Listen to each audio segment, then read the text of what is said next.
Случва ли ви се да видите някоя снимка, за която се твърди, че показва Лондон, или Мадрид, или Токио, но някак да се съмнявате, че тъкмо това е мястото, което виждате на снимката? Има начин да проверите.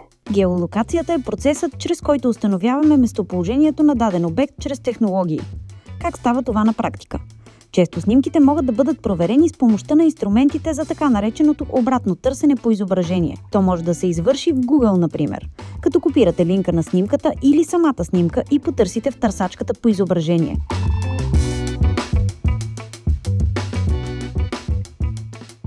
Може и да инсталирате специален плагин на браузъра си, като например InVidWe Verify, с който да проверявате директно снимките. Благодарение на тези методи лесно можете да видите кога за пръв път е публикувана снимката и дали действително показва мястото, което твърди, че показва. Ако с помощта на обратно търсене по изображение не успеете да установите това, което търсите, има и други начини.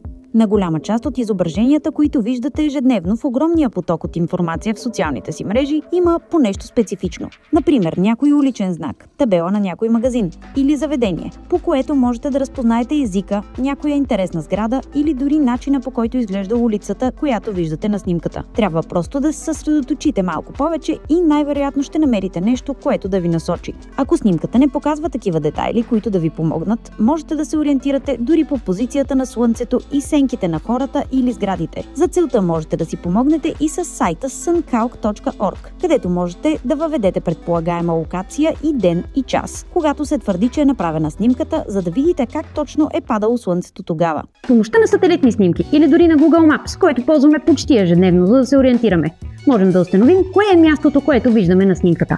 Ето един пример. Знаем, че тази снимка е от град София, но искаме да разберем точно откъде. Какво може да ни ориентира?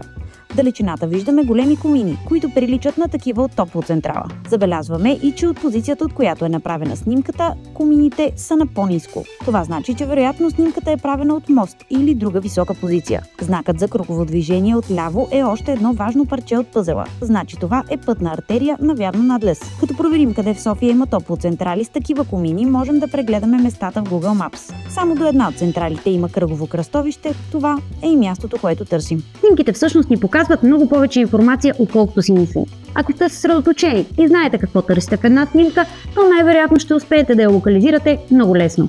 И по този начин ще се предпазвате от подвеждащи публикации, където изображенията се представят за едно място, а всъщност са друго.